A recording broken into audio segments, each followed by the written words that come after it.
बिस्मिल्लाहिर्रहमानिर्रहीम। अस्सलाम वालेकुम स्टूडेंट्स, आज जो हमारा नेक्स्ट टॉपिक है that is the regulation of the heat between animal and the environment. अब इस रेगुलेशन के हवाले से हमने देखना है कि जानदारों की बॉडी में मॉडिफिकेशंस होती हैं। देखो, हमने प्रीवियस जो लेक्चर डिस्कस किया था उसमें हमने मेन जो चीजें डिस्कस की थी उसमें हमने देखा था कि थर्मो रेगुलेशन के हवाले से जानदारों की क्लासिफिकेशन क्या है। थर्मो रेगुलेशन के हवाले से जानदारों की मेनली उसमें हमने डिस्कस किया कि पोइकिलोथर्म्स और homeotherms, that was old classification. फिर मॉडर्न क्लासिफिकेशन की तरफ हम गए थे, एक्टोथर्म्स, एंडोथर्म्स एंड हेट्रोथर्म्स। ठीक है, तो उनको टेम्परेचर हीट प्रोडक्शन की बेस के ऊपर हमने जो है डिफरेंट मैकेनिज्म्स के थ्रू वो हीट प्रोड्यूस करते थे और देन उसको एक्सचेंज कराते थे, उनकी बेस पे क्लासिफाई किया। बिल्कुल वैसे ही आज हमारे पास 3 टाइप के मैकेनिज्म्स हैं। 3 टाइप के ऐसे समझो एवोल्यूशनरी चेंजेस हैं। ठीक है, 3 टाइप के ऐसे मैकेनिज्म्स हैं that helps the organisms to regulate their body temperature, या थर्मो रेगुलेशन में हेल्प करते हैं। थर्मो रेगुलेशन में ये 3 टाइप ऑफ एडाप्टेशंस हम कह सकते हैं। क्या कह सकते हैं? 3 types of adaptations. For example, number 1 is structural adaptation. क्या है?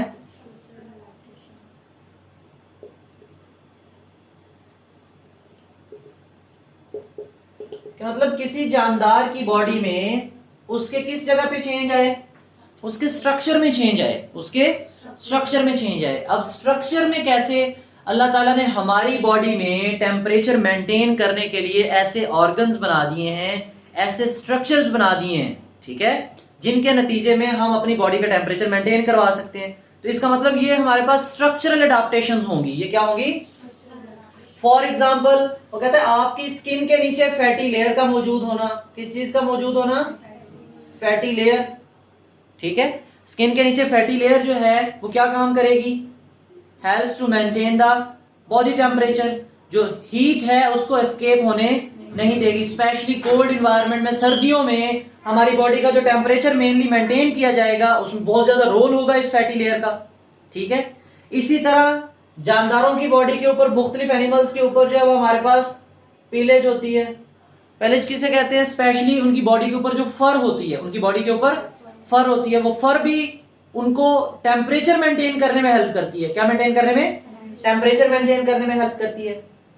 अच्छा, ये तो थी उसकी स्किन की मॉडिफिकेशंस। ठीक है, इसी तरह रेस्पिरेटरी सिस्टम के हवाले से हमारी बॉडी में स्वेट ग्लैंड्स हैं, तमाम जानदारों की बॉडी में होते हैं ऑलमोस्ट। तो स्वेट ग्लैंड्स के जरिए ये देखो, ये दोनों कोल्ड टेम्परेचर के हवाले से बयान कर दिए कि ठंडा टेम्परेचर होगा, मतलब ठंडा टेम्परेचर का लो टेम्परेचर है हमारे पास, सर्दी है, तो उस दौरान हम कैसे अपनी बॉडी का टेम्परेचर रेगुलेट करते हैं, वो स्ट्रक्चर हमारी बॉडी में मौजूद है। इसी तरह हमारे पास जब गर्मी का एनवायरनमेंट होगा हमारे पास, तो उसमें भी स्ट्रक्चरल एडाप्टेशन पहले क्या आ गई हमारे पास? क्या है? स्वेट ग्लैंड्स है। क्या है? स्वेट ग्लैंड्स है। ठीक है, और जो दूसरी चीज है हमारे पास, दैट इज द लंग्स। अब बहुत से जानदार ऐसे हैं जिनके अंदर स्वेट ग्लैंड्स मौजूद नहीं होते, अब बेटे उन्होंने भी अपनी बॉडी में जो है वो बॉडी का टेम्परेचर तो मेंटेन करवाना है। ऐसा तो नहीं है ना कि वो जानदार अपनी बॉडी का टेम्परेचर मेंटेन ही ना करवाएं। उन्होंने भी अपनी बॉडी का टेम्परेचर मेंटेन करवाना है। जब उन्होंने अपनी बॉडी का टेम्परेचर मेंटेन करवाना है तो उनके पास अगर स्वेट ग्लैंड्स नहीं है, तो फिर अल्लाह ताला ने उनको क्या दे दिए? Lungs. These lungs are modified. वो लंग्स क्या हो गए? उनके मॉडिफाइड हो गए फॉर पेंटिंग। ये वो पेंटिंग नहीं है PAINT जो पेंट होता है, कलर, ये वो वाला कलर नहीं। इस पेंटिंग का मतलब है ब्रीथ हैवीली, गहरे गहरे सांस लेना, तेज तेज सांस लेना। अब कौन कौन से ऐसे जानदार है जिनकी बॉडी के अंदर स्वेट ग्लैंड्स नहीं होते? एग्जांपल ले लेते हैं हम डॉग की। ठीक है, जब बहुत ज्यादा गर्मी होती है तो वो एक्चुअली सिंपल ब्रीदिंग नहीं कर रहे होते, वो पेंटिंग कर रहे होते हैं। वो क्या कर रहे होते हैं? पेंटिंग कर रहे होते हैं। अब इस पेंटिंग में एक तो वो हैवीली ब्रीथ कर रहे होते हैं, तेज तेज और गहरे गहरे सांस ले रहे होते हैं। अगर आप उसका बेली देखो तो जर्क्स लग रहे होते हैं उसके बेली में। इसी तरह उन्होंने टंग जो है वो बाहर निकाली होती है और उनकी जबान से पसीना टपक रहा होता है, क्योंकि उनकी अपनी बॉडी में स्वेट ग्लैंड्स मौजूद। जिन जानदारों की बॉडी में स्वेट ग्लैंड है वो स्ट्रक्चर है ना उनकी बॉडी का, स्ट्रक्चरल एडाप्टेशन है तो वो पेंटिंग नहीं करेंगे। लेकिन जो हमारे पास ऐसे जानदार जिनकी बॉडी में स्वेट ग्लैंड्स नहीं है, उनके लंग्स मॉडिफाइड है, उनके तो उन्हीं के जरिए जो है वो ज्यादा से ज्यादा स्वेट प्रोड्यूस करते हैं, वाटर जो है वो बॉडी से निकालते हैं। As a result evaporative cooling जो है वो ऑब्टेन करते हैं, इवेपोरेटिव कूलिंग का फिनोमेना जो है वो ऑब्टेन कर लेते हैं। तो ये तो थी हमारे पास कौन सी एडाप्टेशन, स्ट्रक्चरल एडाप्टेशन। अब हम देखते हैं कि कुछ हमारे पास हमारी बॉडी के फंक्शंस चेंज हो जाते हैं सर्दियों में या गर्मियों में, ठीक है। इसका मतलब हमारी बॉडी की फंक्शन की बात करें तो फंक्शन के हवाले से कौन सी ब्रांच में स्टडी करते हैं हम? The branch of biology that deal with the study of function of different parts is called physiology, is called physiology. इसका मतलब है कि वो हमारे पास फिजियोलॉजिकल एडाप्टेशन होंगी। क्या होंगी? अब फिजियोलॉजिकल एडाप्टेशन का मतलब ये है कि हमारी बॉडी में जो चीजें, जो स्ट्रक्चर अल्लाह ताला ने बना दिए हैं, उन स्ट्रक्चर का फंक्शन मॉडिफाई करना है, उस फंक्शन को हमने डिफरेंट तरीकों से अडॉप्ट करना है। फॉर एग्जांपल कहते हैं कि अगर गर्मियां हों तो आपकी बॉडी के जो स्वेट ग्लैंड्स हैं उनको एक्टिव कर दिया जाता है, डीएक्टिवेट कर दिया जाता है, एक्टिवेट कर दिया जाता है, ताकि ज्यादा से ज्यादा वो क्या प्रोड्यूस करें? स्वेट प्रोड्यूस करें, ठीक है। इसी तरह जब सर्दियां आ जाएं तो फिर क्या किया जाता है? हमारे जो मसल्स हैं उनकी थोड़ी सी कॉन्ट्रैक्शन हो जाती है। क्या हो जाती है? कॉन्ट्रैक्शन। और स्पेशली जो स्किन की ब्लड वेसल्स हैं, स्किन की, इनमें कॉन्स्ट्रिक्शन हो जाती है। इनमें कॉन्स्ट्रिक्शन क्यों करवाई जाती है? ताकि स्किन की ब्लड सप्लाई कम कर दी जाए, ताकि स्किन की ब्लड सप्लाई, जब हम स्किन की ब्लड सप्लाई कम करेंगे, क्योंकि skin is in direct contact with the atmosphere, तो टेम्परेचर का इफेक्ट स्किन के ऊपर ज्यादा होगा और स्किन की जो ब्लड वेसल्स हैं उनके ऊपर भी ज्यादा होगा। तो इसका मतलब जो स्किन की ब्लड वेसल में ब्लड है उसका टेम्परेचर जल्दी डाउन हो जाएगा, उसका टेम्परेचर। तो लिहाजा हमने क्या एडाप्टेशन की? हमने उन ब्लड वेसल्स को कॉन्स्ट्रिक्ट कर दिया, ब्लड वेसल्स को, कि ब्लड की सप्लाई ही वहां पे रिड्यूस कर दो, ब्लड की सप्लाई वहां पे। तो एज अ रिजल्ट आप अपनी बॉडी से जो हीट जो है वो रिलीज होनी थी, आप उसको अब जो है वो बचा लोगे, ठीक है। जो ब्लड वेसल्स के डायलेशन की वजह से इवेपोरेशन वगैरह होनी थी, अब वो इवेपोरेशन नहीं होगी, ठीक है। ये कब की बात है? In cold environment. इन ठंडे इन्वायरमेंट में हम अपनी ब्लड वेसल्स को, स्पेशली स्किन की ब्लड वेसल्स को कॉन्स्ट्रिक्ट करा लेंगे, ब्लड सप्लाई रिस्ट्रिक्ट कर देंगे स्किन की, ताकि मच मोर हीट जो है वो इवेपोरेट हमारी बॉडी से ना हो। इसी का बरक्स ले लें तो वो बात हमने कर ली कि गर्मियों में हम क्या करते हैं, हमारी ब्लड वेसल्स जो है वो स्किन में मोटी मोटी नजर आ रही होती हैं गर्मियों में, सर्दियों में ब्लड वेसल्स नजर ही नहीं आती। अब क्या होता है गर्मियों में कि ब्लड वेसल्स जो हैं वो थोड़ी डायलेट कर जाती हैं। ब्लड वेसल्स जब डायलेट कर जाती है तो उनमें ब्लड की सप्लाई क्या कर दी जाती है? बढ़ा दी जाती है। क्या कर दी जाती है? तो जब ब्लड सप्लाई क्यों बढ़ा दी जाती है? ताकि ज्यादा से ज्यादा एनवायरनमेंट के साथ कांटेक्ट हो और ज्यादा से ज्यादा हीट एक्सचेंज हो, ज्यादा से ज्यादा जो बॉडी हीट है उसको बॉडी से क्या किया जाए? एस्केप किया जाए। और दूसरा हमारे पास क्या हो? स्वेट प्रोड्यूस हो। क्या प्रोड्यूस हो? स्वेट। अच्छा, इसी तरह आपने मुख्तलिफ जानदारों को देखा होगा, खासतौर पे बर्ड्स को देखा होगा। स्पैरो की अगर एग्जांपल लें हम, तो जब सर्दियां होती हैं तो वो उनकी बॉडी जो वो फ्लफी हो जाती है। उनकी बॉडी मतलब उनके जो विंग्स हैं, उनकी जो बॉडी के ऊपर फर है, जो पर लगे हुए हैं, वो बड़े नरम से हो जाते हैं, फ्लफी हो जाते हैं, ठीक है। तो बहुत से जानदार मसल्स को कॉन्ट्रैक्ट कराते हैं। मसल्स को कॉन्ट्रैक्ट करवाने के बाद उनकी जो बॉडी के ऊपर, जो उनकी स्किन के ऊपर प्रोटेक्टिव लेयर्स होती हैं, फर की फॉर्म में, विंग्स की फॉर्म में, उनको थोड़ा सा वो फ्लफी बना लेते हैं। उनको क्या बना लेते हैं? उस फेनोमेना को हम कहते हैं प्लम्बेज फ्लफिंग, ठीक है। अब प्लम्बेज फ्लफिंग का मतलब ये था कि हमारे पास वो जानदार इतने मोटे हो जाते हैं। मोटे का मतलब ये नहीं कि उनके मसल्स ज्यादा हो जाते हैं, मसल्स को कॉन्ट्रैक्ट करवा के फर को जो है वो थोड़ा सा आप एक्सपेंड करवा लेते हैं। एज अ रिजल्ट वो एडाप्टेशन है उनकी इन द कोल्ड इन्वायरमेंट और वार्म इन्वायरमेंट, कोल्ड इन्वायरमेंट।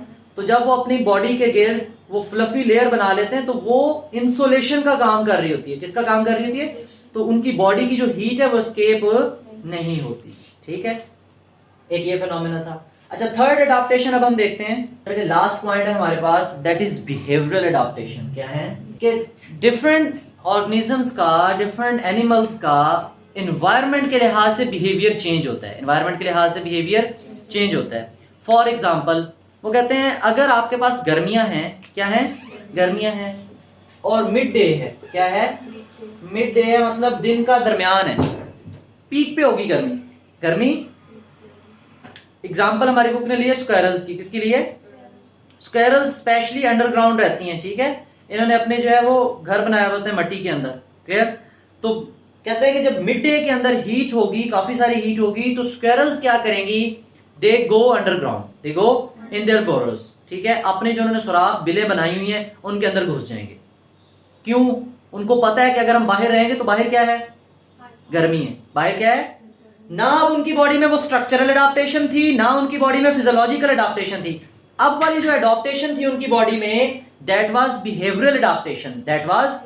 अब बिहेवियरल एडाप्टेशन में क्या हुआ कि उनका बिहेवियर ये था कि जब उनको गर्मी लगेगी तो वो अपने घर चले जाएंगे, अंडरग्राउंड चले जाएंगे गर्मी से बचने के लिए। इसी तरह लिजर्ड की एग्जांपल है।